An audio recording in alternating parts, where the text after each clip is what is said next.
కాండము 25వ అధ్యాయము 10వ వచనం. మీరు ఆ సంవత్సరమును అనగా 80వ సంవత్సరమును పరిశుద్ధపరచి మీ దేశవాసులకందరికీ విడుదల కలిగినదని చాటింపవలెను. అది మీకు సునాదముగా ఉండును. అప్పుడు మీలో ప్రతివాడు తన స్వాస్థ్యమును తిరిగి పొందవలెను. ప్రతివాడు తన కుటుంబమునకు తిరిగి రావలెను.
సంతోష సంవత్సరం, విడుదల సంవత్సరం, సునాద సంవత్సరం, ప్రభు యేసుని హితవత్సరం.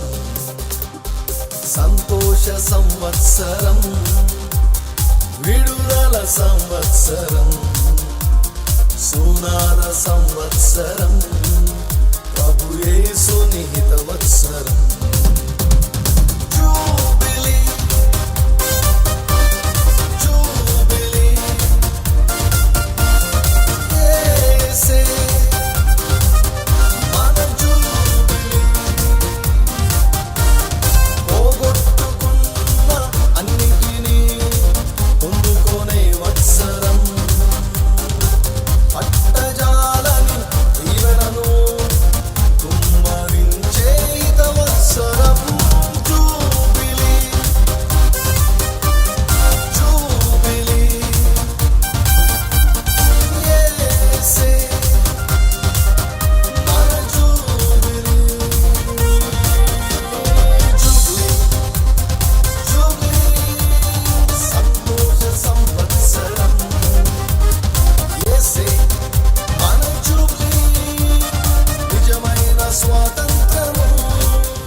ప్రభువైన యేసుక్రీస్తు వారి యొక్క అత్యున్నతమైన నామములో ఈ యొక్క నిజమైన స్వాతంత్రం అనే కార్యక్రమాన్ని వీక్షిస్తున్నటువంటి ప్రతి ఒక్కరికి కూడా శుభములు తెలుపుచూ ఆహ్వానమును పలుకుచున్నాను.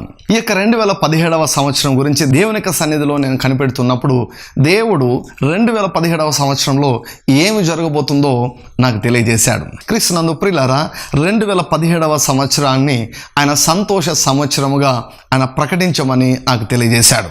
సో కాబట్టి బైబిల్ గ్రంథంలో 50వ సంవత్సరమును సునాద సంవత్సరంగా ప్రకటించమని దేవుడు మోషేకు ఆజ్ఞాపించాడు.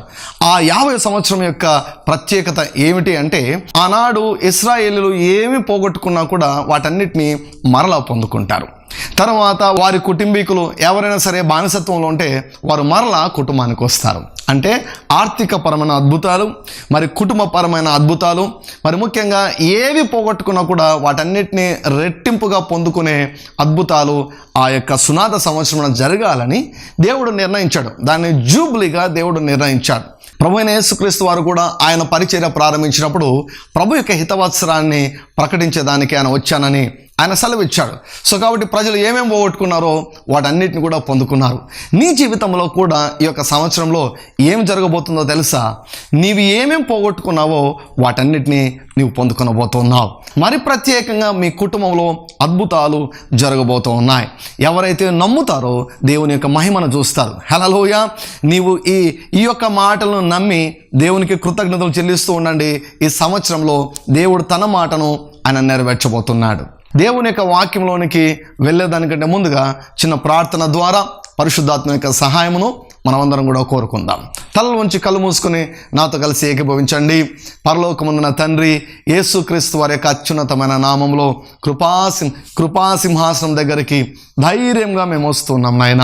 సమయోచితమైన సహాయం కొరకై అడుగుతున్నామయ్యా. లేఖనములను గ్రహించినట్లుగా మా మనోనేత్రాలను తెరవజేయమని ప్రార్థన చేస్తున్నాం తండ్రి. మీ చిత్తమును గురించిన సంపూర్ణ జ్ఞానమును, ఆత్మ సంబంధమైన వివేకమును మాకు దయచేయమని ప్రార్థన చేస్తున్నాం తండ్రి. మిమ్మల్ని సరిగా అర్థం చేసుకున్నట్టుకు కృపను అనుగ్రహించండి. ఏవి చూడాలో అవి చూపించండి, ఏవి వినాలో అవి వినిపింపచేయండి. మేము ఏవి తెలుసుకోవాలో తెలుసుకున్నట్లు చేయండి తండ్రి.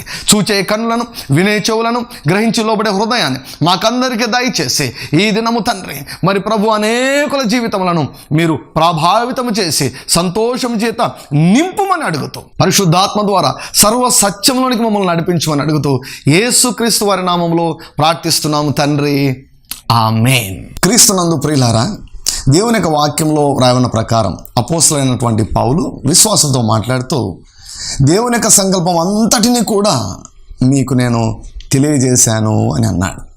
అదే కోణంలో దేవుడు నాకు ఇచ్చినటువంటి ఒక బాధ్యత ఏమంటే, దేవుని యొక్క సంకల్పం అంతటిని దేవుడు తన యొక్క చిత్తమును నాకు ఏ ఏ విషయాల్లో బయలుపరిచాడో, ఏ ఏ విషయాల్లో దేవుని యొక్క చిత్తాన్ని నేను అనుభవిస్తూ ఉన్నానో ఆ చిత్తమంతటిని కూడా మీ క్షేమము కొరకై నేను మీకు మరలా జ్ఞాపకం చేస్తూ నేను వస్తున్నాను. హల్లెలూయా.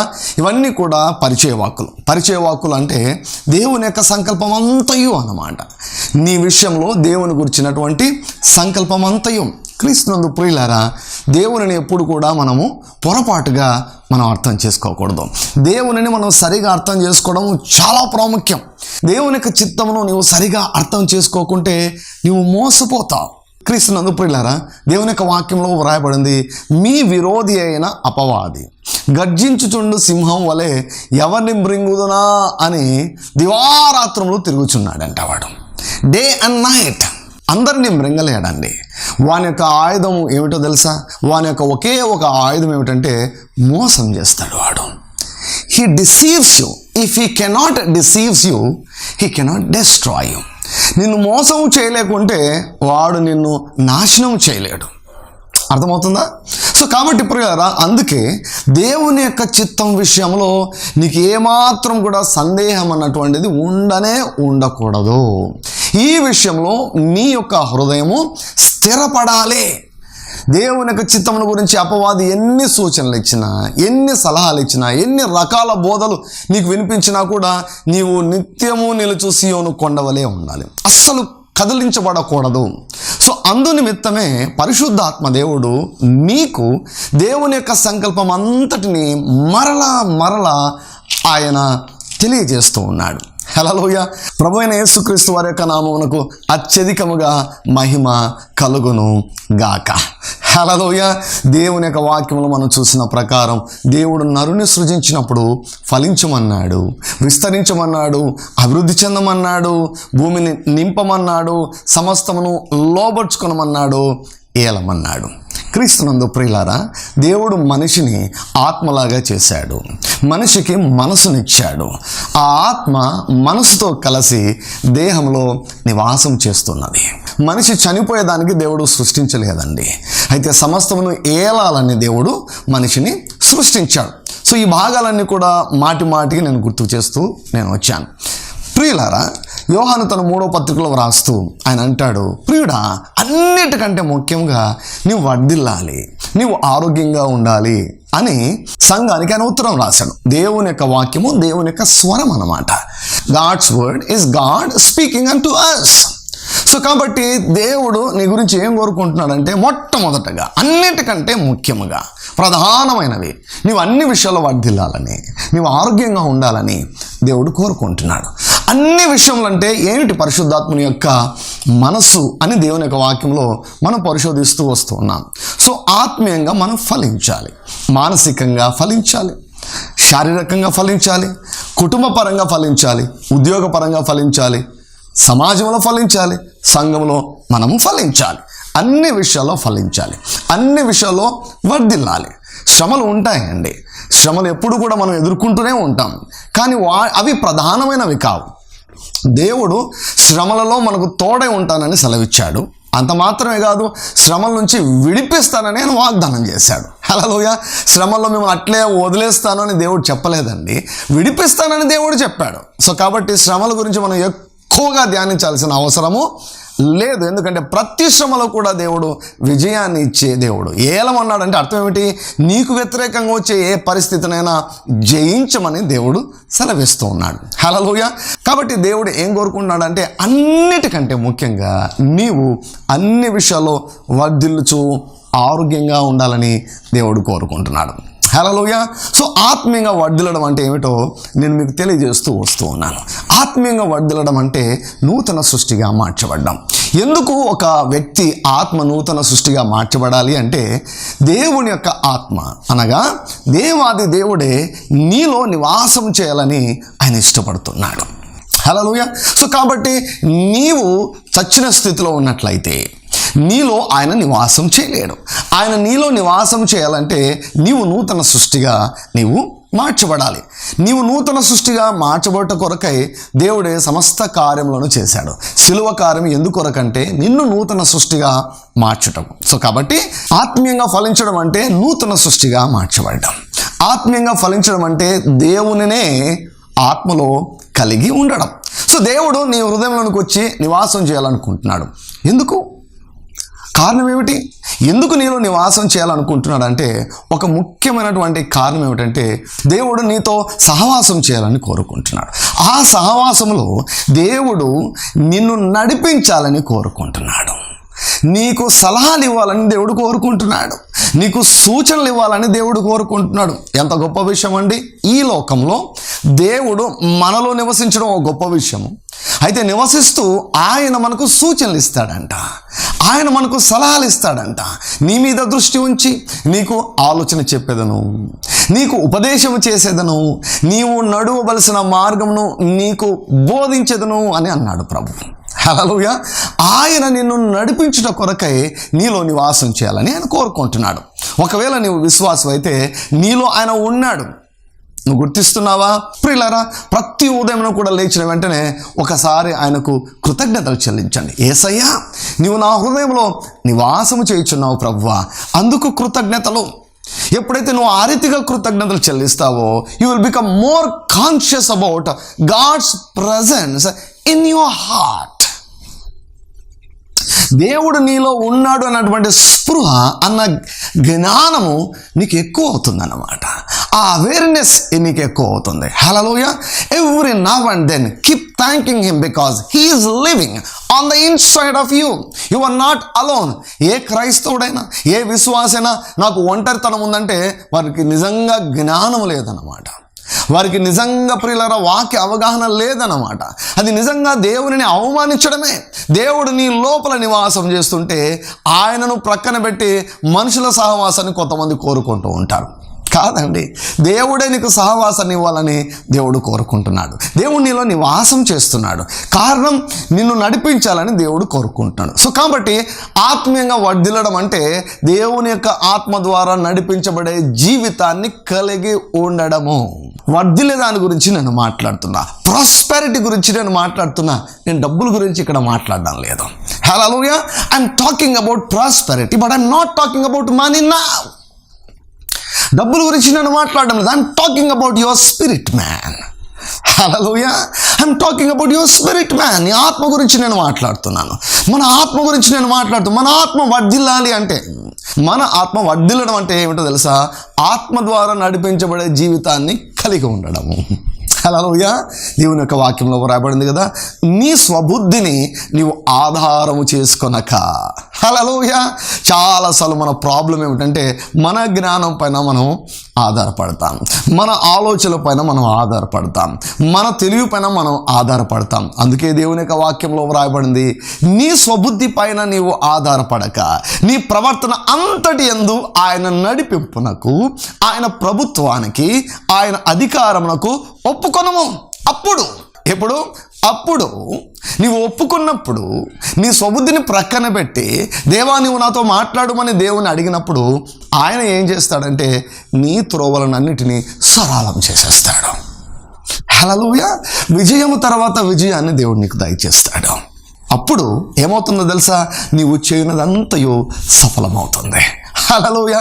నీవు చేయనదంతయు సఫలం కావాలని దేవుడు కోరుకుంటున్నాడు. క్రీస్తునందు ప్రియులారా, spirit lead life is the highest kind of life. ఆత్మ ద్వారా నడిపించబడే జీవితము అత్యంత ఉన్నతమైనటువంటి జీవన విధానము. హల్లెలూయా. మనుషులను నడిపించే దేవుడు ఉన్నాడు. ఆయన నిన్ను నడిపించాలని కోరుకుంటున్నాడు.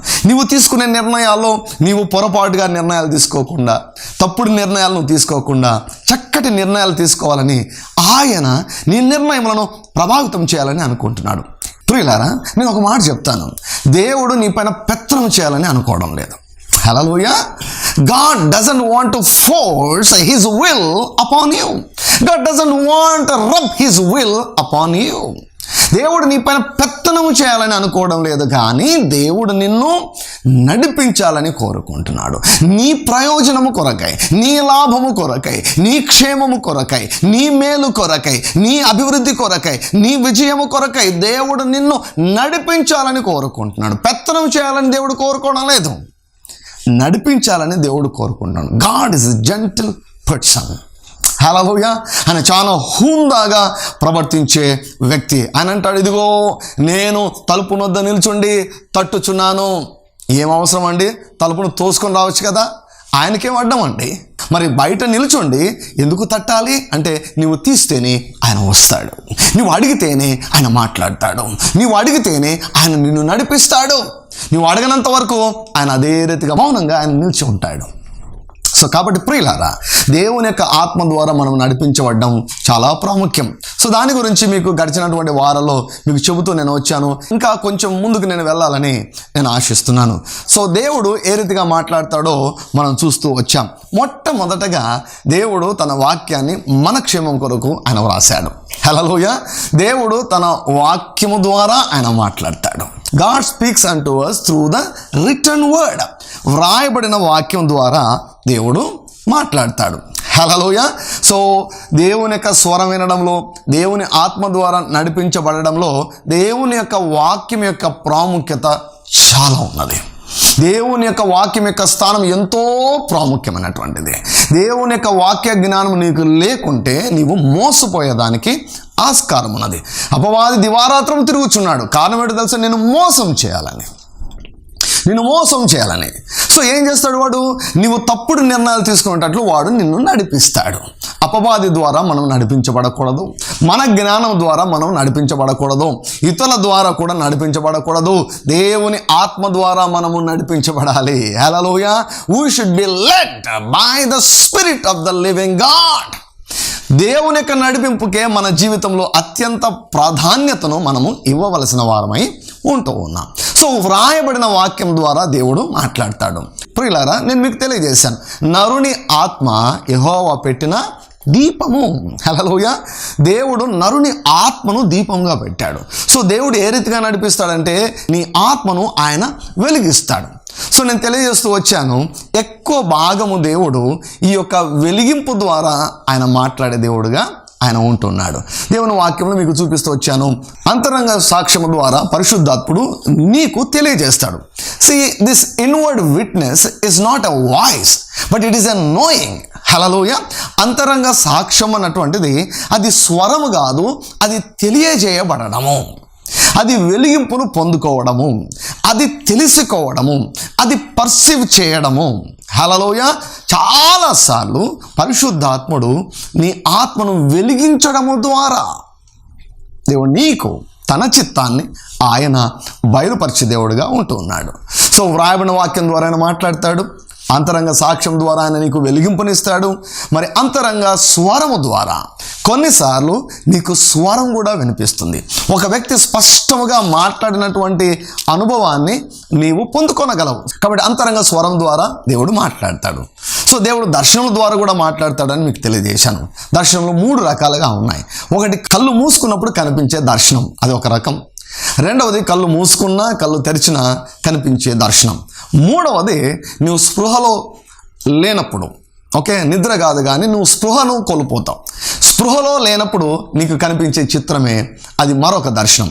3 రకాల దర్శనాలు ఉన్నాయి. ఈ 3 రకాల ద్వారా కూడా దేవుడు మాట్లాడతాడు. హల్లెలూయ. దర్శనములు లేవు అని అనుకోవద్దు, దర్శనములు ఉన్నాయి. దేవుడు దర్శనం ద్వారా మాట్లాడతాడు, దేవుడు కళల ద్వారా కూడా ఆయన మాట్లాడతాడు. సో దేవుని యొక్క వాక్యం మీకు చూపించాను. ప్రవచనం ద్వారా కూడా దేవుడు మాట్లాడతాడు, ప్రవక్తల ద్వారా దేవుడు మాట్లాడతాడు. వాక్య భాగంలో మీకు చూపించాను. దేవుడు మాట్లాడే మరొక మార్గాన్ని ఈరోజు మీకు తెలియజేయాలని ఇష్టపడుతున్నాను. దేవుడు తన దూతలను పంపి ఏ రీతిగా మనతో మాట్లాడతాడో కూడా దేవుని యొక్క వాక్యంలో మీకు చూపించాలని నేను ఇష్టపడుతున్నాను. అపోస్తలుల కార్యములు 27వ అధ్యాయము 9వ వచనం నుండి నేను చదువుతాను. చాలా కాలమైన తరువాత ఉపవాస దినము కూడా అప్పటికి గతించినందున ప్రయాణము చేయుట అపాయకరమై ఉండెను. అప్పుడు పౌలు, అయ్యలారా, ఈ ప్రయాణం వలన సరకులకును ఓడలకును మాత్రమే కాక మన ప్రాణములకు కూడా హానియు బహు నష్టమును కలుగునట్లు నాకు తోచుచున్నదని చెప్పి వారిని హెచ్చరించెను. అయినను శతాధిపతి పౌలు చెప్పినది నమ్మక నావికుడును ఓడ యజమానుడును చెప్పినదే నమ్మెను. క్రీస్తునందు ప్రియులారా, పౌలు ప్రయాణం చేయక ముందు పౌలు ఆత్మలో ఒక సంగతిని గ్రహించాడు. ఏం గ్రహించాడంటే గొప్ప అపాయం ముందున్నదని ఆ యొక్క సంగతిని గ్రహించాడు. పౌలు చెబితే ఆ శతాధిపతి వినలేదు. శతాధిపతి ఏమనుకున్నాడు? ఈ జైల్లో ఉన్నటువంటి యొక్క ఖైదీకి ఏమి తెలుసు వాతావరణం గురించి అనుకున్నాడు. నావికుని అడిగాడు, ఏంటి పరిస్థితి అని నావికుని అడిగితే నావికుడు అన్నాడు, ఏమీ సమస్య లేదు, మనం సురక్షితంగా మనం ప్రయాణం చేయొచ్చు అని నావికుడు అన్నాడు. శతాధిపతి గ్రహించలేనిది, నావికుడు గ్రహించలేనిది పౌలు గ్రహించాడు. ఎవరు తెలియజేశారు? పరిశుద్ధాత్ముడు తెలియజేశాడు. హల్లెలూయా. సో ఆ రీతిగా ముందుకెళ్లారు. తర్వాత పౌలు చెప్పిన ప్రకారమే చాలా అపాయకరమైన పరిస్థితిలోనికి వెళ్ళారు. ఇక అందరూ కూడా ప్రాణములతో మేము ఏమాత్రం కూడా మేము బ్రతకము అని వారికి అర్థమైపోయింది.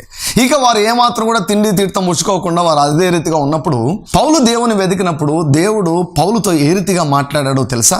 చూడండి దేవుని యొక్క వాక్యంలో. అపోస్తలుల కార్యములు 27వ అధ్యాయం 20వ వచనం. కొన్ని దినములు సూర్యుడైనను నక్షత్రములైనను కనబడక పెద్ద గాలి మా మీద కొట్టినందున ప్రాణములతో తప్పించుకొందుమను ఆశ బొత్తిగా పోయెను. వారు బహుకాలం భోజనం లేక ఉన్నందున పౌలు వారి మధ్యన నిలిచి, అయ్యలారా, మీరు నా మాట విని క్రేతు నుండి బయలుదేరకయే ఉండవలసినది, అప్పుడే హానియు నష్టమును కలుగకపోవును. పౌలు చెప్పాడు కదండి. పౌలు దేవుని ఆత్మ ద్వారా సంగతిని తెలుసుకుని ముందే హెచ్చరిక ఇచ్చాడు కదండి. వీరు హాని పొందేదానికి, వీరు నష్టపడేదానికి కారణం ఏమిటి? పౌలు మాట వినకపోవడం వలన. పౌలు దేవుని యొక్క మాట విన్నాడు, కానీ వీరు వినలేదు. చాలాసార్లు మనకు నష్టాలు ఎందుకు జరుగుతాయంటే దేవుడు చేసే నష్టాలు కాదు, దేవుడు హెచ్చరికలు ఇస్తాడు. దేవుని ఆత్మ ద్వారా మనం నడిపించబడితే ఒక్క రూపాయి కూడా మనం నష్టపోం. నేను నష్టపోనట్లు దేవుడే చేశాడు, దాని ద్వారా దేవుడు నాకేదో నేర్పించాలని అని నీవు అనుకోవద్దు. దేవుని ఆత్మ ద్వారా నడిపించబడ్డము నీవు నేర్చుకుంటే నీ జీవితంలో ఒక్క రూపాయి కూడా నువ్వు నష్టపోవు. హల్లెలూయా. పౌలు అంటే నా మాట వినింటే ఈ నష్టం వచ్చిండేది కాదు, నా మాట వినింటే ఈ కష్టం వచ్చిండేది కాదు. హల్లెలూయా. ప్రభు ఏమన్నాడండి?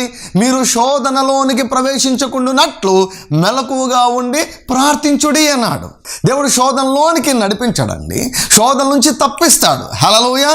కొన్ని శోధనలు తప్పవు, కానీ కొన్ని ప్రార్థన చేస్తే చాలా అనవసరమైనటువంటి శోధనలు మనం తప్పించుకుంటాం. దేవుడు తప్పించుకోనమంటున్నాడు కానీ ఇరుక్కోమని చెప్పడం లేదు. శోధనలకు వెళ్ళి ఏమైనా నేర్చుకోండి అని చెప్పడం లేదు. శోధన నుంచి తప్పించుకోమని చెబుతున్నాడు.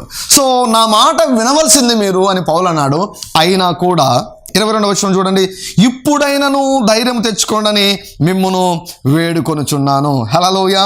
ఓడకే గాని మీలో ఎవని ప్రాణమునకు హాని కలగదు. ఆ యొక్క ఓడలో దేవుని యొక్క ఆత్మ ద్వారా నడిపించబడే ఓ వ్యక్తి ఉన్నాడండి. హల్లెలూయా. దేవుని యొక్క స్వరాన్ని గుర్తించగలిగే వ్యక్తి ఉంటే ఆ కుటుంబం పడుతుంది. దేవుని యొక్క స్వరాన్ని వినే సంఘ కాపరి ఉన్నటువంటి సంఘములో ఆ సంఘము దీవించబడుతుంది. దేవుని యొక్క స్వరము వినగలిగినటువంటి వ్యక్తి ఎక్కడ ఉంటే అక్కడ దీవెన ఉంటుంది, ఎక్కడ ఉంటే అక్కడ లాభం ఉంటుంది, ఎక్కడ ఉంటే అక్కడ నష్టం అన్నటువంటిది ఉండదు. సో ఏమంటున్నాడు పౌలు? ఇప్పుడైనా ధైర్యము తెచ్చుకొనుడి. 23వ వచనం చూడండి. నేను ఎవని వాడనో ఎవరిని సేవించుచున్నానో ఆ దేవుని దూత గడిచిన రాత్రి నా యొద్ద నిలిచి, పౌలా భయపడకము. హల్లెలూయా. దేవుడు పంపించాడండి. దేవుడు పౌలునొద్దకు తన దూతను పంపించాడు. దేవదూతతో చెప్పాడు, వెళ్ళి పౌలుతో మాట్లాడు, వెళ్ళి పౌలు నడిపించు అన్నాడు. హల్లెలూయా. ఇక్కడ చూడండి ప్రియులారా, ఇక్కడ పౌలుతో దేవుడు వాక్యం ద్వారా మాట్లాడడం లేదు. అర్థమవుతుందా మీకు? వ్రాయబడిన వాక్యం ద్వారా మాట్లాడడం లేదు, కళల ద్వారా మాట్లాడడం లేదు, అంతరంగ సాక్ష్యం ద్వారా మాట్లాడడం లేదు, అంతరంగ స్వరం ద్వారా మాట్లాడడం లేదు, ప్రవచనం ద్వారా మాట్లాడడం లేదు. సో వేరే ఇతరత్ర ఏ మార్గంలో మాట్లాడలేదు, కానీ దేవుని దూతనే నేరుగా వచ్చి పౌలుతో మాట్లాడుతున్నాడు. దేవుడు మాట్లాడే మార్గాల్లో ఇది కూడా ఒకటేనమాట.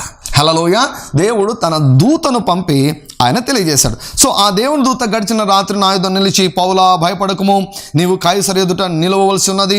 ఇదిగో నీతో కూడా ఓడలో ప్రయాణమైపోవచ్చున్న వారందరినీ దేవుడు నీకు అనుగ్రహించి ఉన్నాడని నాతో చెప్పెను. కాబట్టి అయ్యలారా ధైర్యము తెచ్చుకొనుడి, నాతో దూత చెప్పిన ప్రకారము జరుగునని నేను దేవుని నమ్ముచున్నాను. అంతవరకు పౌలు కూడా సందేహం ఉంది. ఇక అయిపోయిందే నా పరిస్థితి అనుకున్నాడు, ఆశ బొత్తిగా లేదన్నాడు. ఆ టైంలో దేవుడు ఏం చేశాడు తెలుసా? ప్రియులారా, దేవుడు నిన్ను విడిచిపెట్టే దేవుడు కాదండి. ఎవరో ఇతరులు చేసినటువంటి తప్పిదాల వల్ల నువ్వు నష్టపోయావా? అయితే దేవుడు ఏం సెలవిస్తున్నాడు తెలుసా? దేవునితో మాట్లాడుతున్నాడు. హల్లెలూయా. నిన్ను విడిచిపెట్టే దేవుడు కాదాయన. దేవుడు తన దూతను పంపి పౌలునకు అభయాన్ని దయచేశాడు. పౌలు ధైర్యంగా ఉండు, డోంట్ వరీ. సాతాను నిన్ను, ఈ ఓడలో ఉన్న వారందరినీ కూడా నాశనం చేయాలని సాతాను అనుకున్నాడు. అయితే దేవుడు సహాయం చేశాడు నీకు. హల్లెలూయా. మీలో ఎవరి ప్రాణమునకు హాని జరగదు, మీరు ఏమాత్రం కూడా నష్టపోరు అని దేవుని యొక్క వాక్కు దేవదూత ద్వారా పౌలు దగ్గరికి వచ్చింది. తర్వాత పౌలు ఏ రీతిగా స్పందిస్తున్నాడు? ఆ దూత చెప్పిన ప్రకారం జరుగునని నేను దేవుని నమ్ముచున్నాను అన్నాడు. ఆ వాక్కు రాకముందు పౌలు కూడా భయం ఉంది. ఎప్పుడైతే వాక్కు వచ్చిందో, ఎప్పుడైతే నడిపింపు వచ్చిందో, భయం కాస్త వెళ్ళిపోయిందండి. హల్లెలూయా. ప్రియులారా, దేవదూత ద్వారా పౌలు అక్కడ నడిపించబడ్డాడు. హల్లెలూయా. కాబట్టి ప్రియులారా, కొన్నిసార్లు దేవుడు తన దూతను పంపి నీతో మాట్లాడే దేవుడుగా ఉంటున్నాడు. కొన్నిసార్లు దేవుడు తన దూతను పంపి నిన్ను నడిపించే దేవుడుగా ఉంటున్నాడు. అయితే ఒక జాగ్రత్త, ఏ మార్గంలో దేవుడు మాట్లాడాలో మనము దేవునికి సలహాలు సూచనలు ఇవ్వకూడదు. ప్రభువా నాకు దర్శనం ద్వారా మాట్లాడు అని మనం అడగకూడదు. దేవా నాతో ఈ పద్ధతి ప్రకారమే నాతో మాట్లాడు అని మనం అడగకూడదు. ప్రభువా ప్రవచనం ద్వారా నాతో మాట్లాడండి అని మనం అడగకూడదు. ప్రభువా దేవదూతను పంపి నాతో మాట్లాడండి అని అనకూడదు. ఏ రీతిగా మాట్లాడతాడో దాన్ని దేవునికి అప్పగించాలి. ప్రభువా నాతో మాట్లాడండి, ఏ మార్గంలో నువ్వు మాట్లాడతావో నాకైతే తెలియదు, కానీ మీరు నాతో మాట్లాడండి అని మనం అడగాలి. ప్రియులారా, ఏ మార్గంలో మనము దేవుని యొక్క స్వరాన్ని విన్నా రెండిటితో మనం పరీక్షించుకోవాలి. ఒకటి, దేవుని యొక్క వాక్యానుసారంగా ఉన్నదా లేదా. రెండవది, నీ లోపల సమాధానం ఉందా లేదా. Hallelujah. Check with the book and check with the spirit who is living on the inside of you. ఈ రెండు చాలా ప్రాముఖ్యం. ఏ నడిపింపైనా రావచ్చు, ఎవరైనా నీకు ఏమైనా చెప్పచ్చు, కానీ నీవు దేవుని యొక్క వాక్య ప్రకారం ఉందా లేదా ఫస్ట్ది. రెండవది, ఆత్మ నడిపింపు ఉందా లేదా. ఆత్మ అవును ఇది నా నడిపింపే అని తెలియజేస్తున్నాడా లేదా అన్నటువంటిది చాలా ప్రాముఖ్యం. ఈ రెండిటితో ప్రతి స్వరాన్ని నువ్వు పరీక్షించినప్పుడు నువ్వు ఏమాత్రం కూడా మోసపోవు, నువ్వు వర్ధిల్లుతావు, నీవు ఆత్మీయంగా వర్ధిల్లుతావు. దేవుని యొక్క చిత్తాన్ని నీ ఆత్మలో నువ్వు గ్రహించుకొని అన్నిటికంటే ముఖ్యంగా అన్ని విషయంలో నువ్వు వర్ధిల్లుతూ నువ్వు సౌఖ్యముగా ఉందువు గాక. God bless you. ఆమేన్. ఈ ప్రోగ్రామ్ మీకు దీవెనకరంగా ఉన్నదని నమ్ముచున్నాము. మా address RDJ Ministries, Calvary Faith Church, Krishnapuram, zero road, Tadipatri, Anantapur district, Andhra Pradesh. మా ఫోన్ నంబర్ 94400031. మరి యొక్క number 94400041. Thank you very much for watching our programme.